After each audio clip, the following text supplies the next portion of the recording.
Hello दोस्तों, तो आज की वीडियो हमारी होगी बजट पे, बजट 2025 पे। इसकी ढेर सारी वीडियो यूट्यूब पे तो आ चुकी है। मैं थोड़ी लेट हूँ क्योंकि मेरी जो नोट्स है बनने में थोड़ा सा टाइम लगा, जिसकी वजह से मैं थोड़ी लेट हूँ।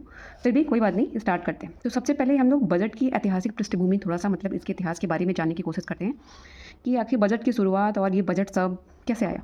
तो ये वर्ष के बारे में जान लीजिए कि वित्तीय वर्ष क्या होता है। 1 अप्रैल से 31 मार्च तक को हमारा जो वित्तीय वर्ष है 1 अप्रैल से 31 मार्च तक होता है, ठीक है।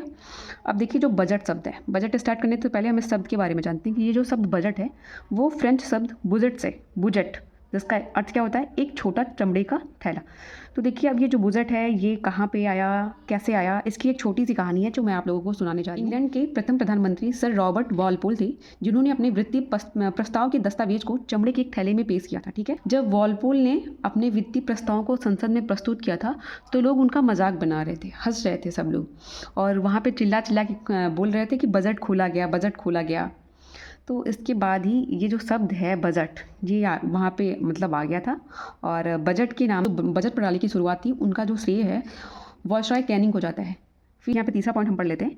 भारत में बजट प्रणाली की शुरुआत का श्रेय वायसराय कैनिंग को जाता है, ठीक है। ये चीज़ें हमने पहले ही जान ली है।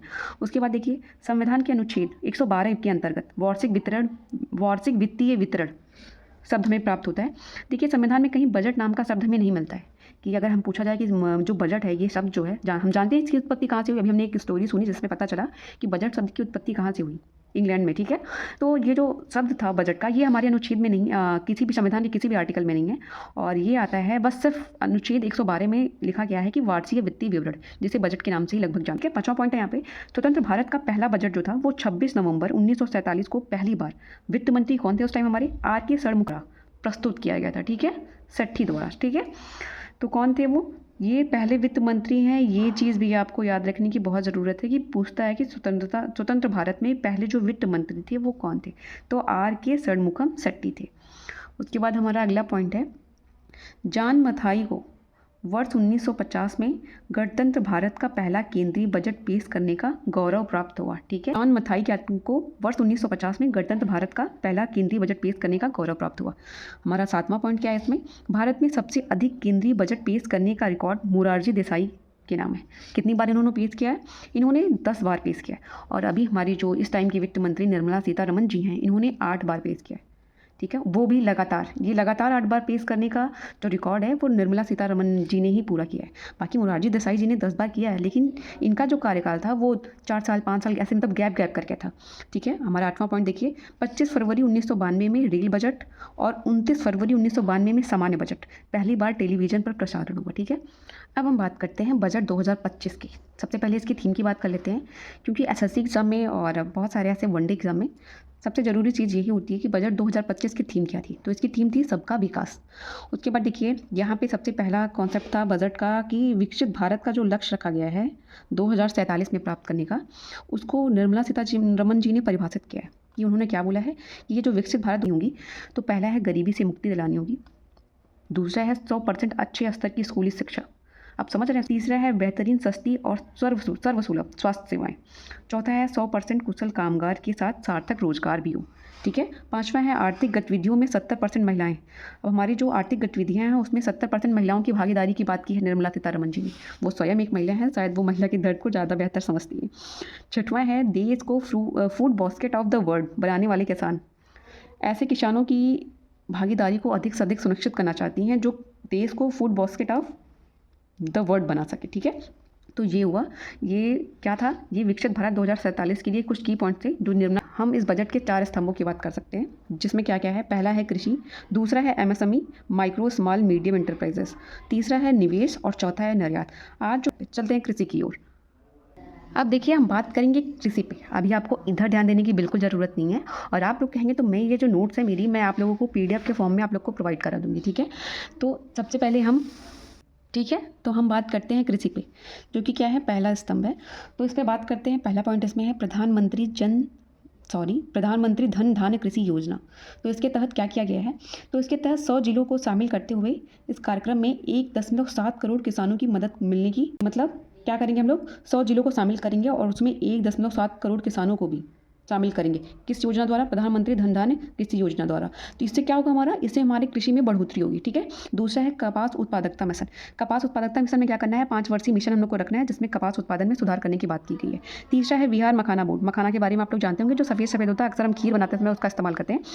तो बिहार मखाना बोर्ड क्या करना है कि इसमें मखाना के उत्पादन में वृद्धि के लिए सुझाव दिया गया है।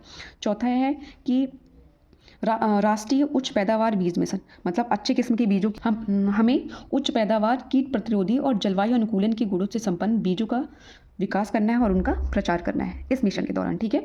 तो ये कृषि क्षेत्र में बढ़ावा देने के लिए ढेर सारी योजना, ढेर सारे मिशन लाए गए हैं जिनके बारे में हम थोड़ा थोड़ा पढ़ लेते हैं। अगला क्या है? केसीसी के माध्यम से अधिकृत। पहले क्या होता है? ये क्या है? केसीसी मतलब किसान क्रेडिट कार्ड, ठीक है ना। इसमें क्या करना है? पहले तो था 3 लाख का ऋण, लेकिन अब क्या हो गया है कि 7.7 करोड़ किसानों को, अब किसानों की भी संख्या बढ़ा दी गई है, 7.7 करोड़ कर दी गई है। किसानों को कितना ऋण? 5 लाख रुपए का ऋण प्रदान किया जाएगा ताकि वो कृषि में बढ़ोतरी कर सके, ठीक है। अब देखिए छठवां पॉइंट क्या है? दलहन में आत्मनिर्भरता। दलहन में ये 6 वर्षीय मिशन चलाया जाएगा जिसमें भारत जो है दलहन में आत्मनिर्भरता प्राप्त करेगा, ठीक है। अगला है सातवां पॉइंट है भारतीय अर्थव्यवस्था के लिए उत्प्रेरक के रूप में भारतीय डाक। अब आप देख रहे हैं भारतीय डाक जो व्यवस्था थी पहले, अब पत्र वत्र कोई देता नहीं है, ना ही कहीं जाता आता है। अब लोगों के पास फ़ोन है, सबके पास अलग अलग साधन है जिससे लोग बातचीत कर लेते हैं, तो डाक की ज़रूरत नहीं पड़ती। पर ये अब डाक व्यवस्था को बनाए रखने के लिए इसमें क्या करना है? अलग अलग काम सौंप दिए गए हैं, जैसे खाता सेवाएं इन्हें देना होगा और डीबीटी, कैश आउट और ईएमआई पिकअप जैसे सेवाएं इन्हें प्रदान करनी होगी। सूक्ष्म उद्योगों को क्रेडिट सेवाएं प्रदान करनी होगी। डिजिटल सेवाओं की सहायता से इनका भी विकास किया जाएगा, ठीक है। तो ये है भारतीय डाक को बनाए रखने के लिए। दूसरा स्तंभ आता है यहाँ पे एमएसएमई का।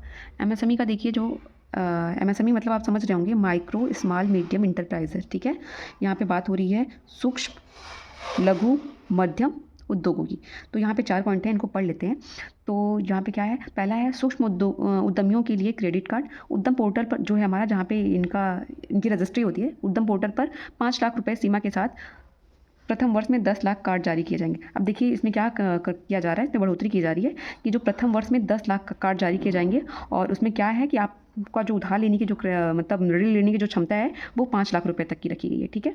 दूसरा है फुट बियर और लेदर क्षेत्रों के लिए प्रोडक्ट स्कीम। इसके माध्यम से क्या होगा कि 22 लाख लोगों को रोजगार मिलेगा और 4 लाख का टर्नओवर होगा और 1.1 लाख करोड़ के निर्यात होंगे। तो ये सब कुछ अभी रखा गया है। और तीसरा है खिलौना क्षेत्र के लिए उपाय किया गया है, इसके माध्यम से मेड इन इंडिया को बढ़ावा दिया जाएगा। चौथा है खाद्य प्रसंस्करण के लिए सहायता।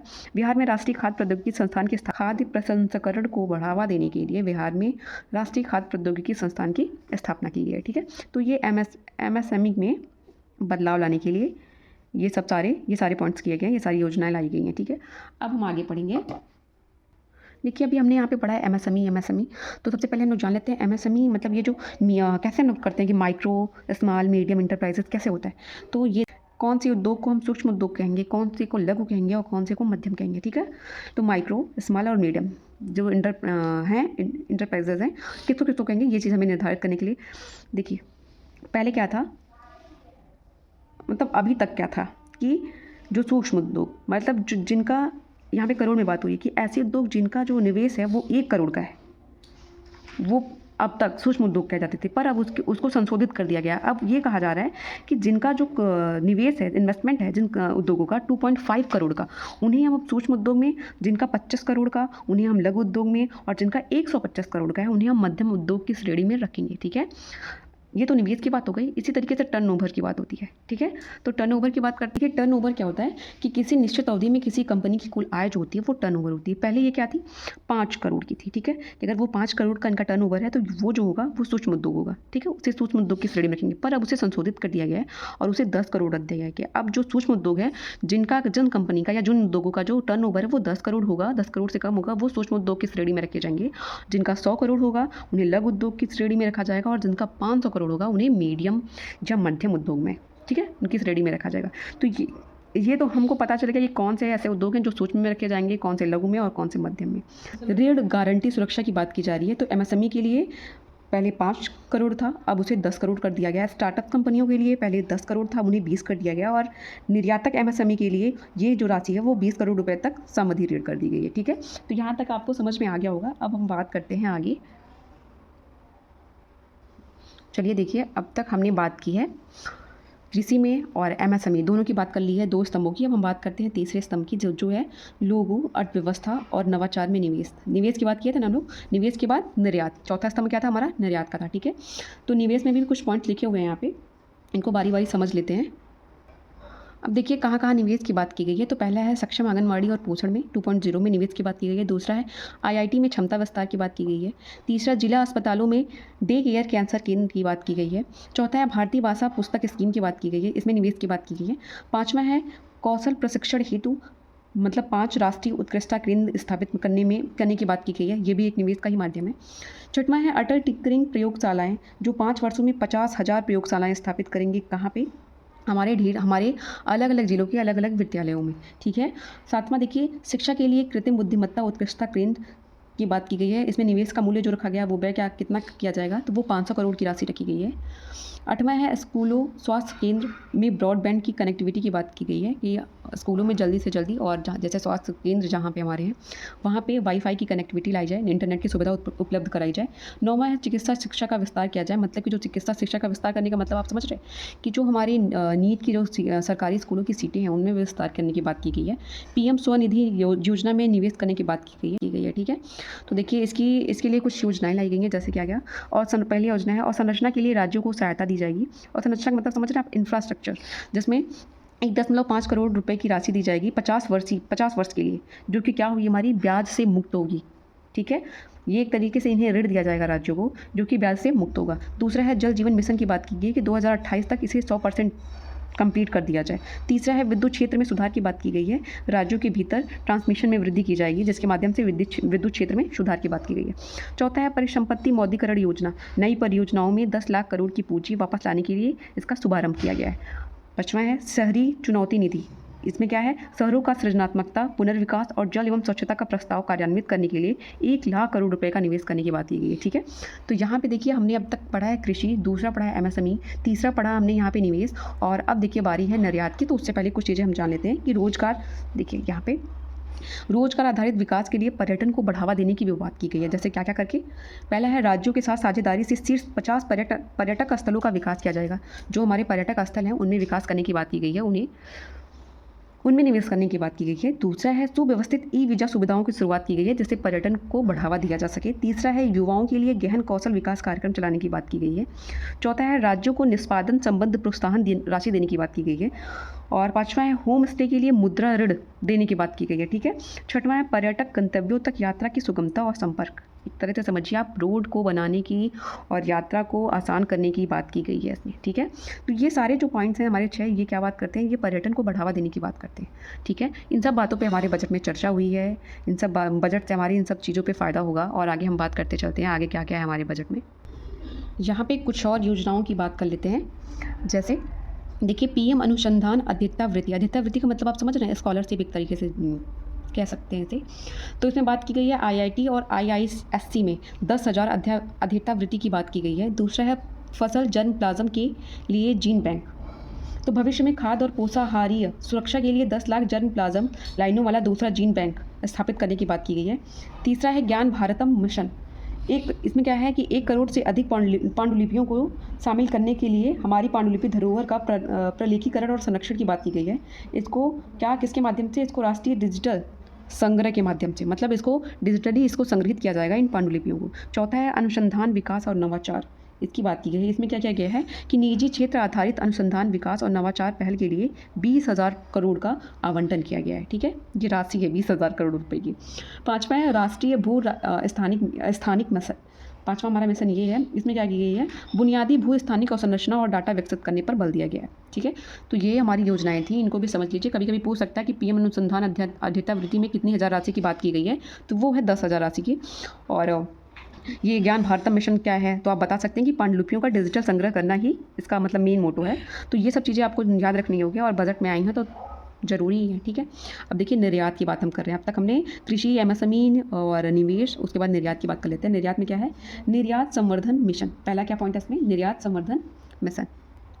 देखिए, निर्यात संवर्धन मिशन क्या है, तो इसमें क्या है कि जो निर्यात का ऋण एमएसएमई को जो निर्यात ऋण तक आसान पहुंच बनाने की कोशिश की गई है और गैर टैरिफ की जो समस्या है जो सामना बार बार हमारी एमएसएमई करती हैं, उसको दूर करने की बात की गई है इसके माध्यम से। ठीक है, दूसरा इसमें पॉइंट है भारत ट्रेड नेट, तो एक डिजिटल सार्वजनिक अवसंरचना स्थापित करने की बात की गई है इसमें।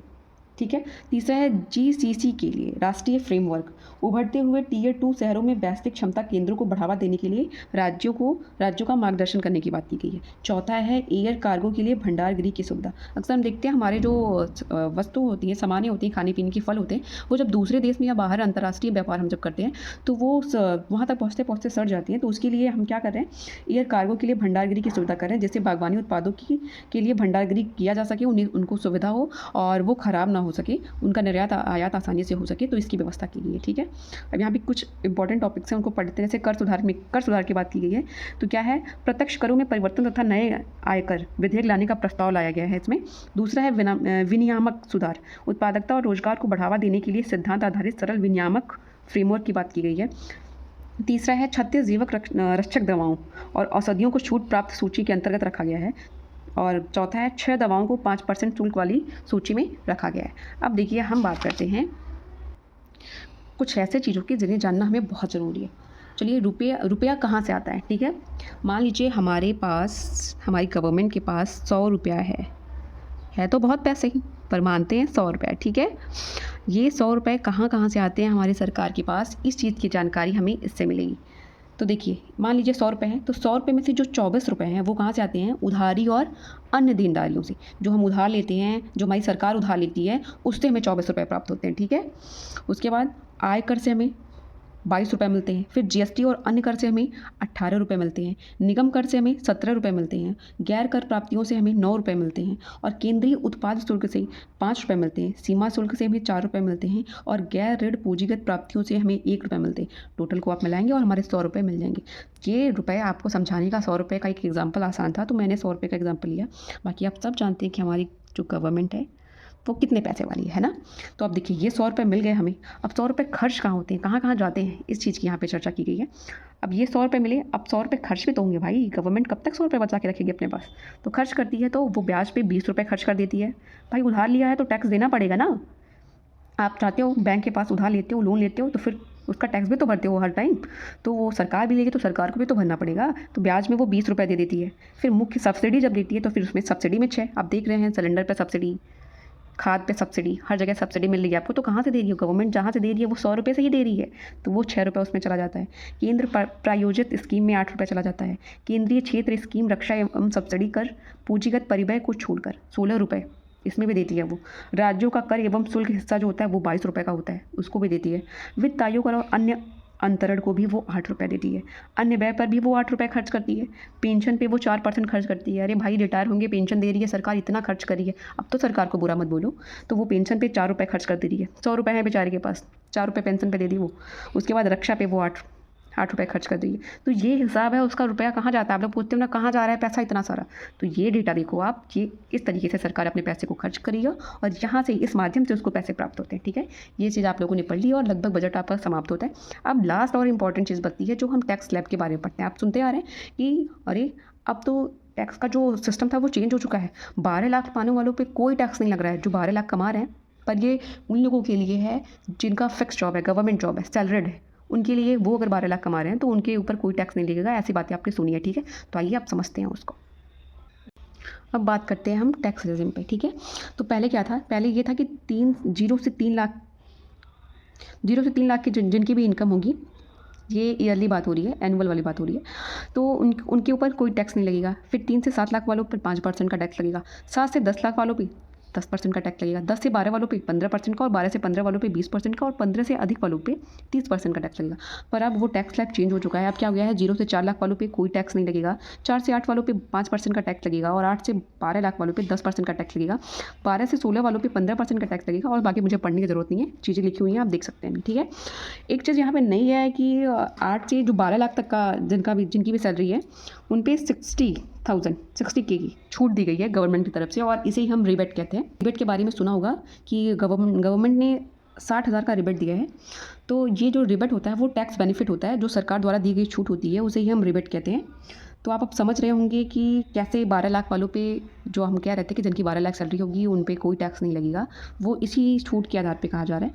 तभी मैं आपको एग्जांपल लेके समझा रही हूँ कि मतलब क्या फ़ायदा हुआ ये नए टैक्स स्लैब से और पुराने टैक्स स्लैब में चेंज करने से। मान लीजिए 15 लाख रुपये थे पहले किसी के, 15 लाख रुपये, ठीक है ना, उसमें 3 लाख तक कोई टैक्स नहीं, 3 लाख के बाद 7 लाख तक, मतलब 4 लाख पे उस पर 5% का टैक्स लगा है ना, 4 लाख है ये, 5% का टैक्स लगा तो कितने रुपए हुए आप बताइए हमें। ये हो गए 20,000 के, है ना, 20,000 का टैक्स लगा।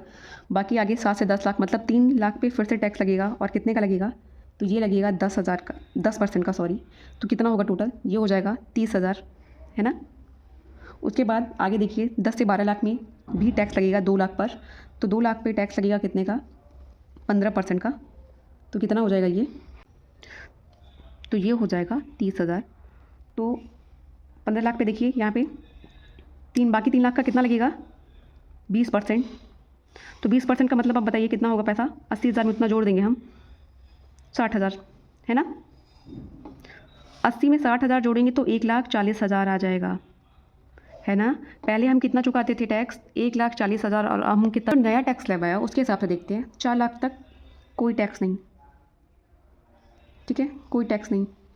उसके बाद अगले 4 लाख तक कितना टैक्स, 5%, 5% लगेगा तो कितने रुपए हो जाएंगे, ये हो जाएगा, साइड में मैं सॉल्व भी कर रही हूँ, तो ये हो जाएगा 20,000, है ना। फिर अब बारी आती है तीसरे की, तो 8 से 12 लाख की बात हो रही है। 8 से 12 लाख में कितने का अंतर हुआ, 4 लाख का। 4 लाख में कितने परसेंट है, 10% अब की बार लग रहा है, तो ये कितना हुआ, 4 लाख का 10%, तो ये हो गया 40,000, है ना। और 40,000 को ऐड करेंगे तो हम कितना हो जाएगा, नहीं बात तो हमें 15 तक की करनी है, अभी हम आगे और भी बढ़ जाते हैं। 40,000, उसके बाद हमारे पास कितने बचते हैं, ये 4 लाख यहाँ, 4 लाख यहाँ, 4 लाख यहाँ, 4, 8, 12, 3, अभी 3 लाख हमारे पास है।